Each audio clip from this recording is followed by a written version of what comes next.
11 de la mañana con 10 minutos. Sí, claro, tras la dura derrota de este domingo, el oficialismo saca cuentas y apuntan a distintos responsables. Estamos ya a esta hora en conversación con Juan Luis Castro, con el senador del Partido Socialista, para hablar sobre esto y también los desafíos que se vienen a futuro. ¿Cómo está, senador? Muy buenos días.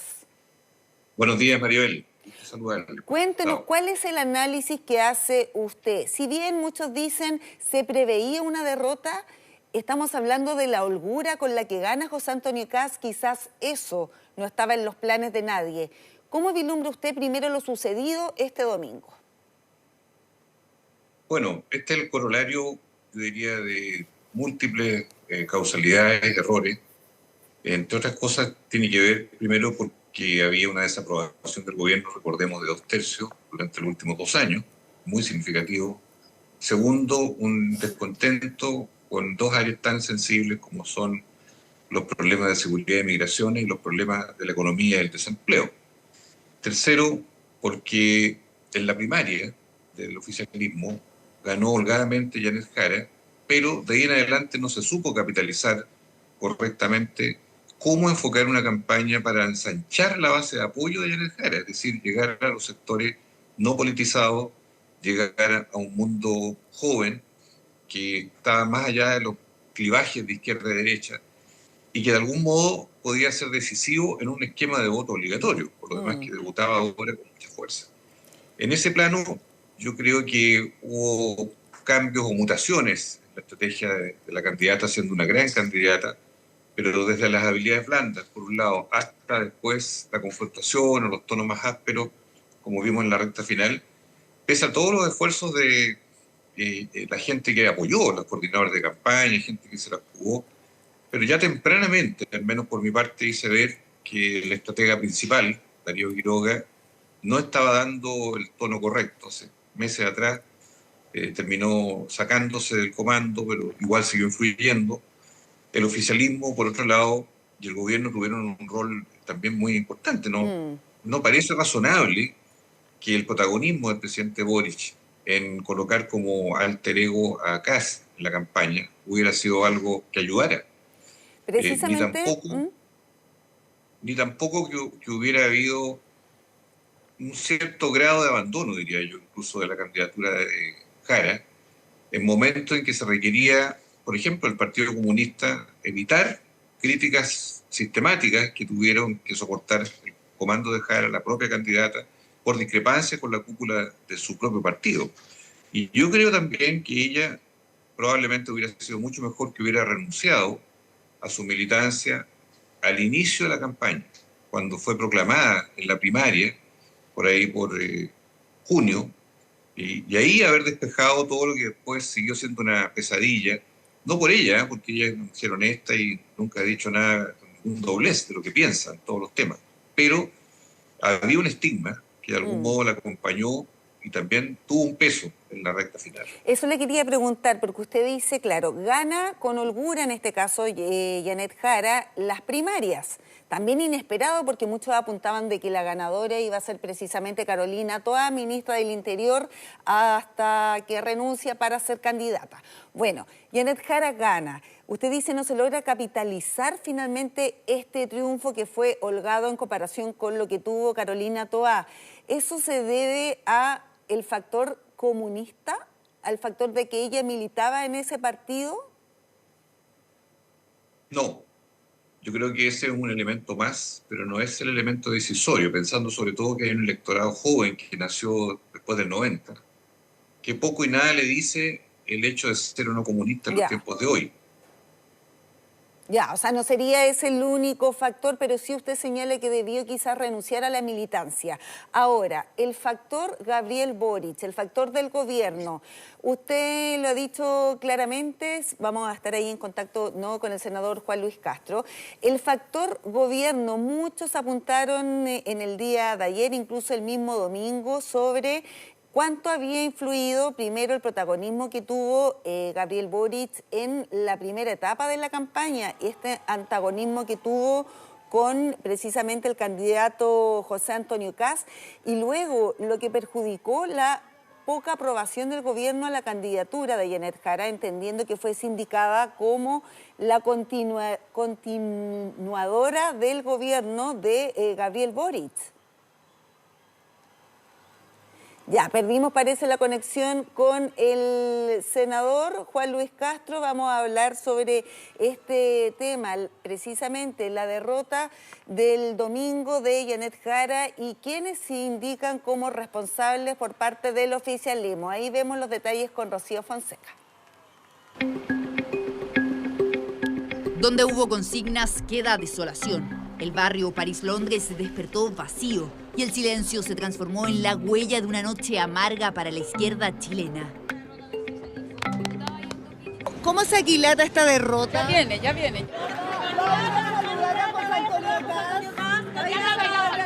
Aunque el fantasma de la derrota estuvo presente desde temprano y se notó en el comando con una producción menor a la que tuvieron en primera vuelta, la esperanza estaba en lograr una estrecha diferencia. Sin embargo, resultados oficiales. Estos son los primeros resultados que entrega el servicio electoral. Con el total general nos muestra 40,7% para Janet Jara. Está claro que no obtuvimos el resultado que queríamos, pero la derrota siempre es breve. Pero no es cualquier derrota, no solo fue ante Kast y en todas las regiones, sino que plasmó el peor resultado de la izquierda desde el regreso a la democracia. Esta coalición murió, dejamos huérfana prácticamente a la candidata en segunda vuelta. En vez de avanzar, se le terminó entregando el gobierno a la derecha, liderado por alguien de ultraderecha. La izquierda en punto muerto y se requiere humildad para enfrentar el periodo, pero también una reformulación de la propia izquierda. Desde un inicio el gobierno debió haber empujado una agenda de transformaciones sin esperar los procesos constituyentes. Dardos que comenzaron a solo minutos de conocer los resultados. Mientras el presidente Boric cumplía con las tradiciones republicanas con Kast, su nombre y gestión eran flanco de críticas en su propio sector. ¿Cómo ven el rol del gobierno? Eso nomás, gracias. Ahí nomás me quedo, gracias. Es uno de los factores que sin duda influye. Los distintos actores tendrán que hacer autocríticas. El hecho de los maximalismos, ¿no es cierto?, que existieron en este periodo de tiempo, no ayudaron. Creo que la superioridad moral tampoco fue algo que contribuyó. A solo horas de esta disputa y después de lograr realizar una reunión telemática, los timoneles del golpeado oficialismo llegaron a La Moneda, un cara a cara con el aludido presidente Boric. Como gobierno, nos quedan aún tareas. Sigue en marcha la implementación de la ley de pensiones, como es la sala cuna para Chile, y el nuevo sistema de financiamiento de la educación superior para terminar de una vez por todas con el crédito con aval del Estado. Para eso solo les quedan 86 días. Después serán oposición, con 64 diputados y 23 senadores. Seremos una oposición constructiva, una oposición responsable, pero que va a defender firmemente los derechos ya conquistados por la ciudadanía. Nosotros debiéramos recuperar, yo me refiero a la izquierda en Chile y la centroizquierda, el mundo popular y la clase media. Creo que ahí se perdió esto por esta idea identitaria que tuvo el Frente Amplio, especialmente de buscar el nicho. Al borde de una fisura, la gran duda es quién liderará esta golpeada oposición. Janet es un referente y va a ser un referente para la futura oposición. ¿Sobre el presidente Boric? Bueno, el presidente Boric va a ser el expresidente Boric y él también tiene un rol que cumplir en estas materias. Nosotros tenemos una alianza clara. Hace muchísimo tiempo, hace más de 4 años, nosotros estamos trabajando juntos detrás de 2 liderazgos muy importantes como son el presidente Gabriel Boric y la candidata presidencial Janet Jara. 2 liderazgos de un golpeado sector que busca recomponer confianzas y zanjar un horizonte. Por ahora, Boric prepara su salida y Janet Jara se toma unos días libres mientras su equipo desaloja lo que queda de Londres 76. Seguimos analizando las elecciones presidenciales y en su primer día como presidente electo, el equipo de José Antonio Kast reafirma los ejes programáticos para los primeros 3 meses de gobierno. El denominado Plan Desafío 90 contempla priorizar las materias de seguridad, economía y migración. Rafaela Bremer y Silvia Córdoba nos cuentan. Su primera vez pisando La Moneda como presidente electo. En 86 días, José Antonio Kast asumirá el desafío de convertir sus propuestas en realidad. Yo creo que vamos a estar muy atentos los primeros 3 meses de ver si cumple las primeras propuestas que él entregó. Nosotros en esos 90 días queremos de verdad marcar la diferencia. Meses antes de ser elegido en las urnas ya trazaba la ruta de prioridades. Su equipo instaló la idea de un gobierno de emergencia, uno que según definen sus cercanos será de acción. Se viene con el cambio con todo, ¿no es cierto? Y que necesitamos empezar a trabajar desde el día 1 para levantar este país y hacer que despegue social y económicamente. Bernardo Fontaine, que lidera el Plan Desafío 90, la hoja de ruta que tiene una primera versión con 66 páginas. Que volvamos a recuperar paulatinamente un país seguro, que volvamos a tener control sobre la inmigración irregular y que tengamos una economía que mejore el bolsillo de los chilenos, porque eso es lo que estamos buscando, ¿no? Son los 3 ejes centrales que guiarán los primeros meses de la nueva administración. Primera medida, como todos necesitamos, la seguridad. Este es el gran tema y la gran preocupación. Para mí lo más importante es la seguridad del país. Opino que está muy mal actualmente. Seguridad, por favor, seguridad. Que te aseguren tu seguridad. O sea, el poder salir de tu casa a trabajar tranquilo. Es la palabra que más se escucha entre quienes eligieron su liderazgo. Según Ipsos, más del 60% de los chilenos adultos dicen que el crimen y la violencia son su principal preocupación. Tenemos 184 barrios críticos donde la gente vive hoy día en condiciones de mucho temor, sin áreas verdes adecuadas, sin servicios adecuados. Y esos 184 barrios además tienen muchísimo control delictual de bandas. Es recuperar los barrios que hoy día están tomados por el delito. Algunas de las medidas son aumentar las penas para el crimen organizado, la creación de cárceles de máxima seguridad, la prohibición de los narcofunerales y ampliar el alcance de la legítima defensa. Hay que partir por asegurar la casa y eso significa poner orden en los barrios, en las carreteras y en las fronteras e impulsar la economía para que haya empleo, para que haya mayores ingresos, para que el país pueda ser un hogar mejor para todos. Uno de los grandes desafíos será concretar el reajuste fiscal por $6.000 millones, aunque en lo inmediato las prioridades están claras. Una economía que crezca para que los chilenos tengan trabajo y tengan un alivio en su bolsillo. Todo lo que tiene que ver con crecimiento económico, con mejoras, ¿cierto?, para la inversión. La migración también encabeza la agenda. El plan Escudo Fronterizo considera el cierre de pasos no habilitados a través de muros, cercos electrificados, zanjas, torres de vigilancia y despliegue militar y policial. Nosotros queremos recibirlos, pero cumpliendo la ley. El que no cumpla la ley se tiene que ir. Y si un amigo extranjero que está radicado infringe la ley, también le vamos a decir que se tiene que ir. Cómo se ejecutarán estas ideas es lo que tendremos que ver en los primeros 90 días de gobierno. Ahora. Bien, y vamos a retomar esta entrevista con el senador Juan Luis Castro. Senador, estábamos analizando esta dura derrota. Voy a preguntarle lo siguiente, la responsabilidad del gobierno de Gabriel Boric.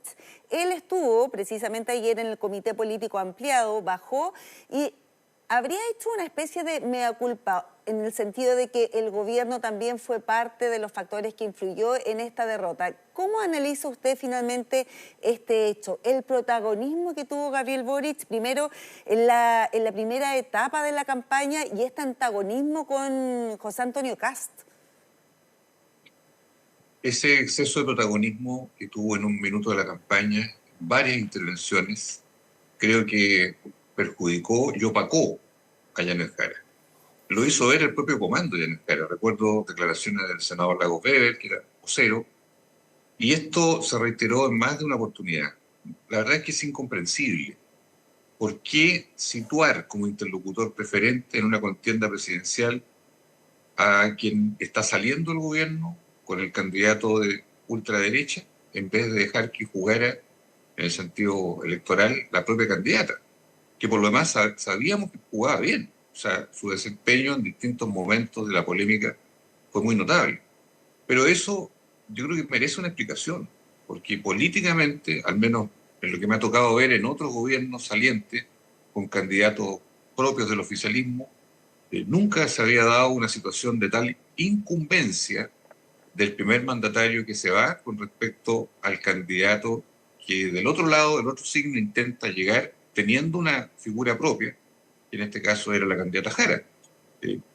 No lo sé, francamente. Y creo que esto no tiene que ver con las normas de presidencia, de neutralidad que es propia de toda administración que sale, sino que tiene que ver con que Janet Jara era la candidata de todo el oficialismo. Ella obviamente no era una continuidad a secas y por algo se fue desmarcando del gobierno porque hay problemas, mochilas que el gobierno arrastraba, no solo desde su desaprobación, no solo con los problemas de seguridad, de los migrantes, de la frontera, del desempleo, de los indultos, recordemos, hará 2 años y medio atrás. O sea, el caso Monsalve, podríamos hablar de muchos problemas que ocurren como en todo gobierno, pero que son un lastre en un minuto determinado que hay que alivianar. Nadie los va a negar esos problemas. Pero eso significa que el gobierno colabore. Yo no voy a pretender culpar de todos los males al gobierno del presidente Boric. Pero a mí me llama la atención que habiendo tantas señales de cómo se pudo haber mejorado esa conducción para que la candidata se hubiera sentido más cómoda, se hubiese sentido con más autonomía, ¿no es cierto?, para poder desplegarse, se generaron todos estos inconvenientes que finalmente también redundan en parte, no la única, pero en una parte de la explicación de esta derrota, además de muchos otros problemas comunicacionales y territoriales que también se generan. Claro, por un lado está el protagonismo de Gabriel Boric en la primera etapa de la campaña, este antagonismo, dimes y diretes en contra del candidato José Antonio Kast. Pero por otro lado, ¿cuánto influye la desaprobación que tiene el gobierno hoy en día? Entendiendo que Janet Jara fue sindicada como la continuidad de este gobierno. Ese día, el día domingo, luego de saberse los resultados, hablábamos con Jaime Quintana, el senador Jaime Quintana, y él señalaba de que pasó la cuenta también del maximalismo, de la superioridad moral del gobierno del presidente Gabriel Boric, que enarbolaron desde un comienzo. ¿Cuánto cree usted que influyó también eso? Si usted ¿concuerda con el análisis que hace en este caso el senador Quintana? Sí, sin duda que el inicio de todos los problemas vinieron por ahí por septiembre del año 2022, cuando se produjo el fracaso del primer proceso constituyente. Recordemos que ahí se hicieron muchas apuestas refundacionales. El Frente Amplio y el Partido Comunista apoyaron con mucha fuerza los contenidos de esa propuesta constituyente, que establecían un Estado plurinacional, que se elegían los jueces por votación, una serie de cosas que la verdad eran bastante exóticas, diría yo, y que nunca fueron entendidas por la ciudadanía, y se perdió rotundamente ese plebiscito. Eso giró completamente todo, y ahí vino una incorporación mucho más protagónica del socialismo democrático, hasta el final. Pero el socialismo democrático, yo creo que no capitalizó tampoco su rol, su fuerza, su nivel de soporte dado al gobierno durante los últimos 3 años, y claro, perdimos la primaria de Carolina Toghá, gran candidata, pero que careció también de un soporte firme de los 4 partidos que la apoyaban. Janet Jara ganó holgadamente la primaria, pero de ahí en adelante vinieron una serie de errores, tanto del gobierno, del comando, de la estrategia comunicacional, de la manera de sumar más base de apoyo, porque fíjese usted, el fenómeno Parisi, en la práctica, es un fenómeno que no vimos y que era un electorado menor de 50 años, muy endeudado, muy de la meritocracia y no del pituto, muy despolitizado, y que es un mundo que hoy día constituía casi 2,5 millones de votos. Y eso claramente le dio, en este caso a Parisi, esa posibilidad de llegar tercero. No le fue bien, sí, en su llamado a anular. No tuvo control de ese electorado que lo apoyó a él. Y la gente finalmente optó, y optó preferentemente por Kast.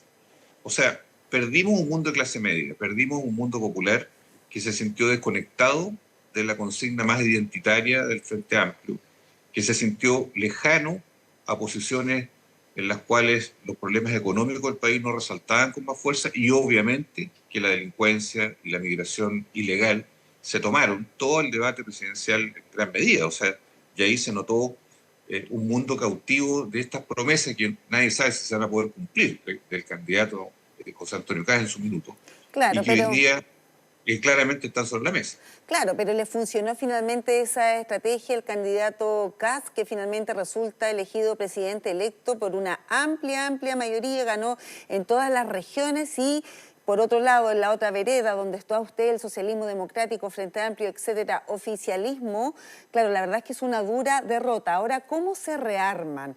Porque escuchaba algunas declaraciones, se señala que la coalición murió. No sé cuál es su análisis con respecto a ese titular, si es que se muere o no se muere esta coalición, y cómo se puede rearmar una centroizquierda que está realmente dañada con una elección que fue contundentemente en contra al proyecto que propusieron al país.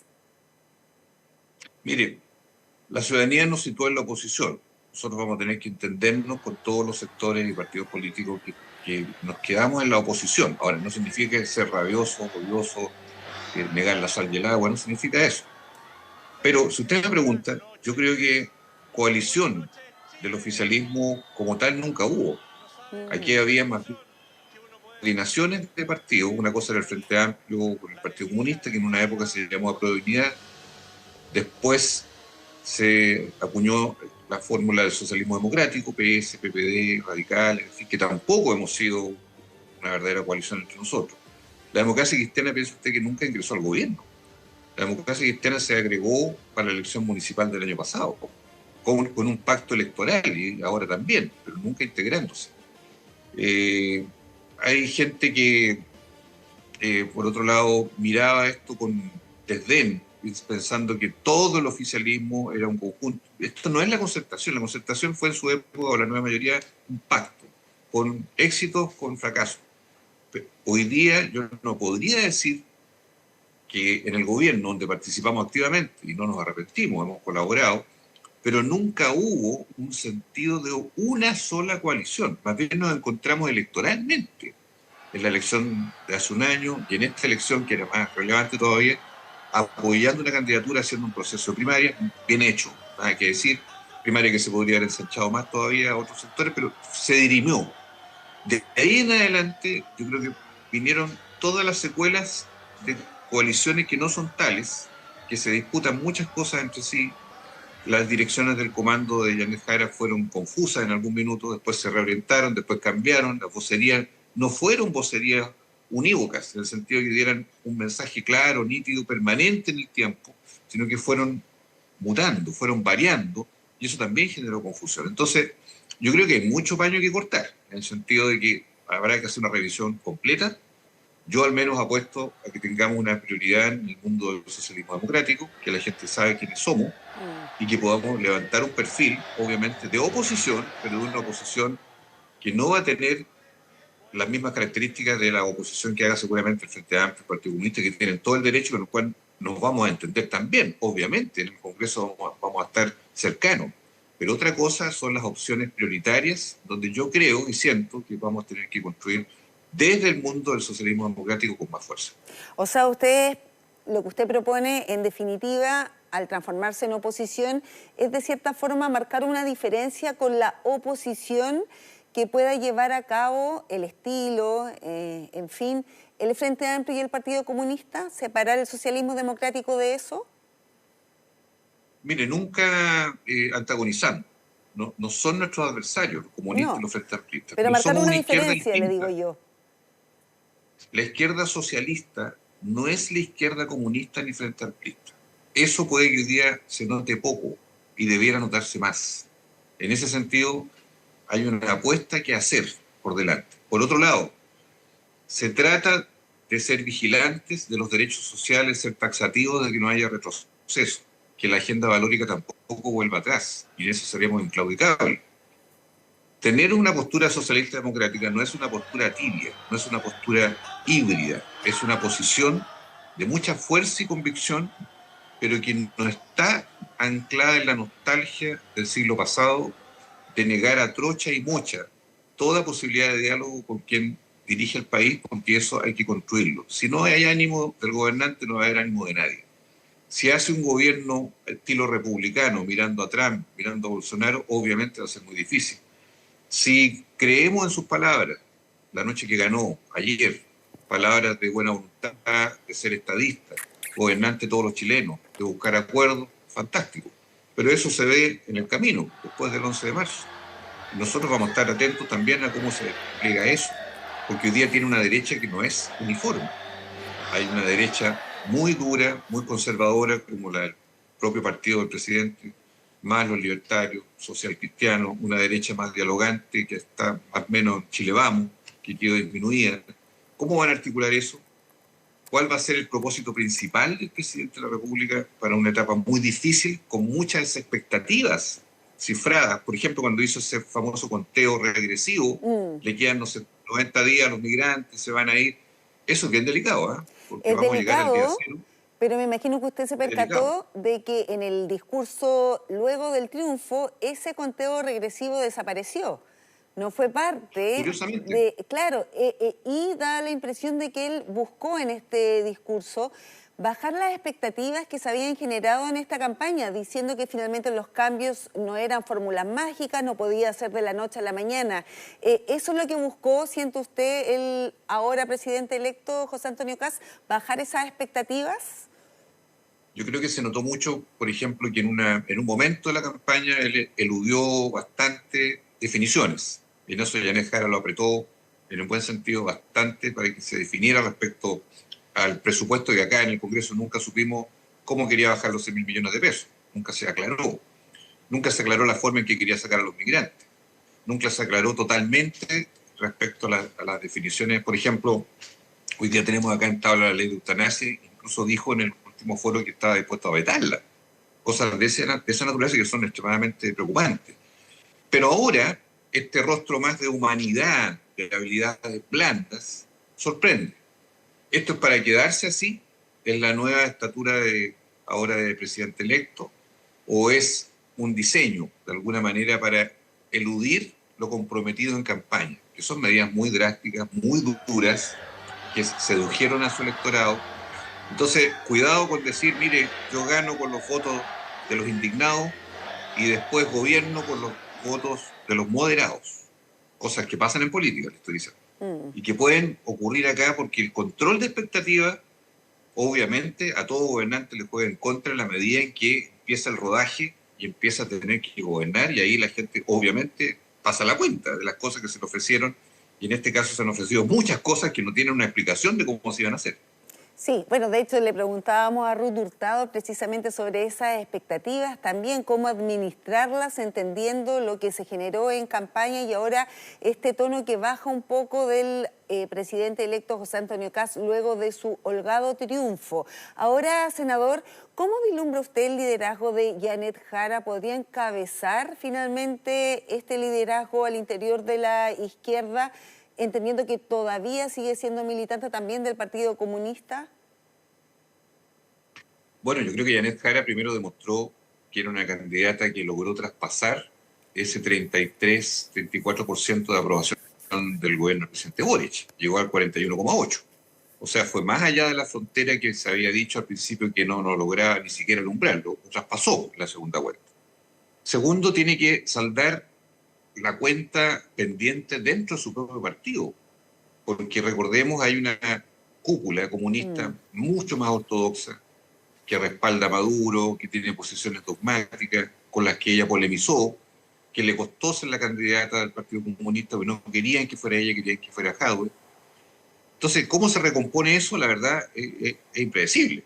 Y eso va a marcar mucho el derrotero que ella va a tener ahora respecto a la futura oposición. ¿Qué liderazgo va a ejercer? Fue candidata y por lo tanto tiene un sitial. ¿Cómo se aprovecha o no eso? ¿Cómo se sitúe? Primero depende de ella, si quiere. Va a depender del rol que quiera tener su propio partido en esto. Es una mujer que tiene una larga militancia. Entonces, yo estaría atento más bien a cómo se dirime la contienda comunista y luego de aquello saber en qué posición va a estar Janet Jara, que nosotros, bienvenido, la tendríamos, ojalá, como una gran lideresa, también ayudando y colaborando en la futura oposición por los próximos 4 años. ¿Y le gustaría, por ejemplo, que, no sé, se pudiese incorporar ya de lleno al socialismo democrático, entendiendo lo incómoda que se vio durante la campaña con esta cúpula del Partido Comunista, para poder enarbolarse como líder del sector, renunciar a ese partido y quizás abrazar al Partido Socialista? Mire, yo encuentro que es difícil que una persona que está de los 14 años de edad en un partido político tan fuerte en sus convicciones, a veces acertadas otras veces los tiempos han dicho equivocadamente, salga de ahí. Nunca quiso salir de la campaña. O sea, ella pudo haberse ido del PC al inicio, en junio, cuando ganó la primaria. No, sí, no pero ocurrió. ahí un punto, Ahora, senador, un punto yo antes de lo veo muy difícil. Sí, lo veo muy difícil, es una decisión de ella, pero veo muy difícil que se salga de la matriz comunista con la historia que ella tiene. Más bien creo que tiene que resolver los temas de lo que sucede en su identidad y militancia con su propio partido. Sí, no, yo le iba a hacer un punto ahí, porque claro, en un comienzo ella no sale del Partido Comunista, no suspende su militancia ni nada, pero claro, por finalmente un tira y afloja con el propio presidente de su partido, que había salido a decir que era probable de que saliera. Entonces ella ahí marca un punto, dice yo acá las decisiones las tomo yo, y finalmente que dio la impresión que era más eso, mostrar la autoridad y que ella iba a decidir más que otra persona, se anticipara a esa decisión y la dijera a través de los medios. Mire, el programa de Janet Jara para la primaria, que fue el 29 de junio, era un programa netamente comunista. De las pocas cosas que estaban en ese manifiesto, en ese programa, eran claramente lo genuino del Partido Comunista. Después pasó a un programa socialdemócrata, que es el que hemos conocido hasta ahora. Entonces, en ese sentido, no es que ella sea socialdemócrata, pero el programa no respondía al Partido Comunista, francamente. Era un programa de cambios moderados, no era maximalista. Y es un programa que hoy día está abierto y que es reconocido por todos. Lo hemos apoyado, sinceramente, todos los sectores, incluso la democracia cristiana.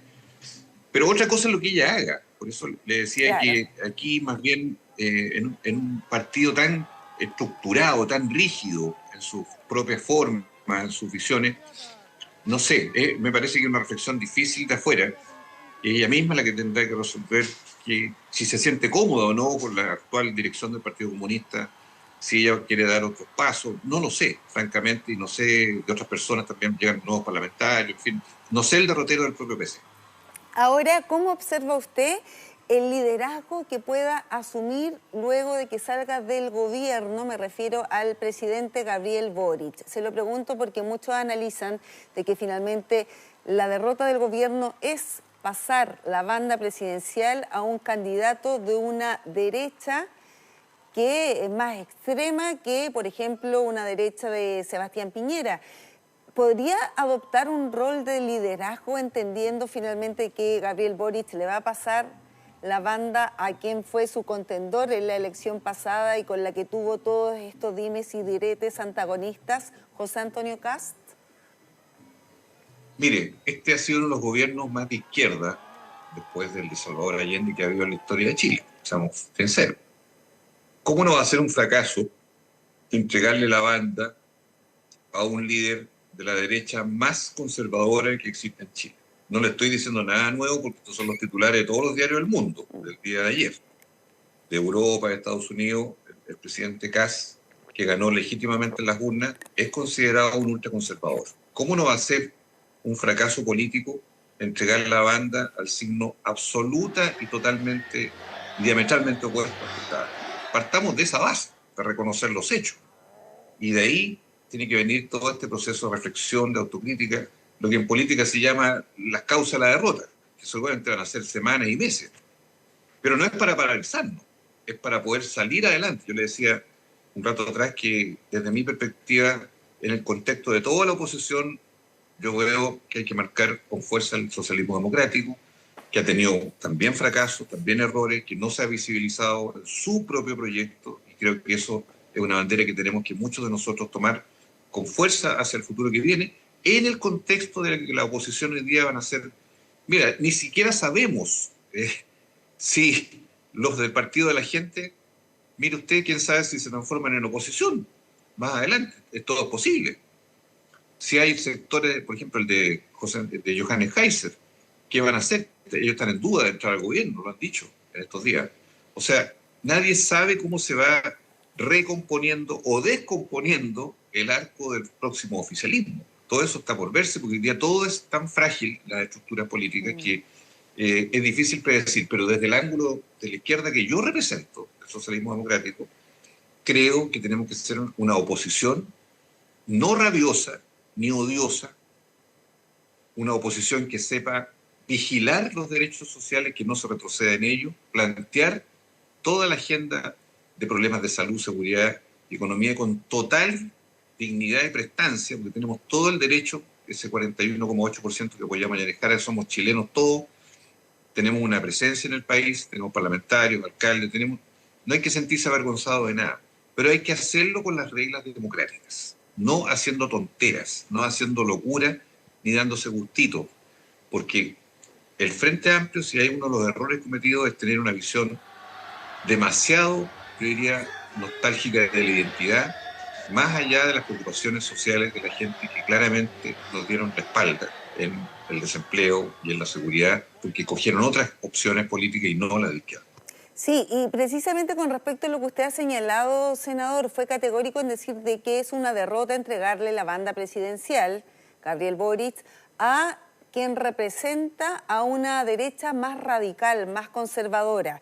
Con esa mochila a cuestas, ¿puede transformarse en un líder del sector luego de que salga de la moneda el mandatario Gabriel Boric? Mire, todo expresidente de Chile va a tener siempre una tribuna. Va a depender de qué busque, de cómo se genera un pacto de apoyo o no, de si quiere la reelección en 4 años más, de si surgen otras figuras, que no cabe duda que también van a surgir. Porque aquí nadie puede predecir 4 años que son 4 siglos en política. El presidente Boric siempre va a tener un rol como exmandatario permanente, pero eso va a depender de lo que se busque. Yo lo que he criticado es que en la recta final de Yanet Jara, el protagonismo del presidente Boric opacó a la candidata. No fue bueno que él se situara a polemizar con el interlocutor que él eligió. Esto fue antes de la primera vuelta, habiendo 8 candidatos, eligió a uno. No sé por qué lo eligió, a lo mejor porque creía que era el más competitivo, y se situó ahí una polémica que no era de defender la obra, porque tiene derecho un presidente a defender su obra cuando la atacaba. Atacó también la obra del gobierno, pero en la polémica electoral y política no debe haber entrado. Todo esto tiene que ser parte de una definición más colectiva. ¿Queremos proyectos individuales o queremos proyectos que sumen a una coalición del centro y de la izquierda? Que yo creo que es la única fórmula, como se vivió en otras épocas, de poder tener una mayoría social en Chile, pero anclado en los problemas de la gente. Hoy día se habla mucho que el centro político desapareció, es verdad. Se ha licuado, se ha fumado el centro político. Eso no significa que no sea valioso que exista un centro político. Pero eso pasa por una construcción mucho más delicada y no solamente consigna respecto a qué es la izquierda moderna y cómo esa izquierda moderna deja atrás también ciertas cosas atávicas respecto, por ejemplo, al rol de determinados sectores que todavía pueden ser ambiguos con dictaduras, por ejemplo, en la cosa internacional. O cómo, no sé, el presidente de Colombia ha dicho palabras que realmente sorprenden, ¿verdad? Que se salen de todo esquema, palabras muy cargadas de adjetivos, de ideologismo, que uno no lo esperaría de un líder de izquierda de otro país con el cual no tenemos una polémica ni una controversia, que se sepa. O sea, ese estilo que hoy día puede estar en muchas partes de gobernar, o como está en el mismo caso de Trump o Bolsonaro, que son modelos de ultra o derecha muy conservadores que también a veces son avasalladores en su manera de expresarse y de relacionarse con otros países. Bueno, esos son los fenómenos de la política moderna, pero la izquierda moderna tiene que ser capaz de situarse sin complejos, pero con la raigambre social y popular que perdió en un minuto determinado a raíz de esta elección. Senador Juan Luis Castro, del Partido Socialista, gracias por todo ese análisis. Tras, bueno, la derrota de su sector, ya son oposición, van a ser oposición a este gobierno de José Antonio Kast, así que son varios los desafíos también que se vienen por delante. Muchas gracias, senador, que esté muy bien. Buen día. Hasta pronto, gusto saludarla.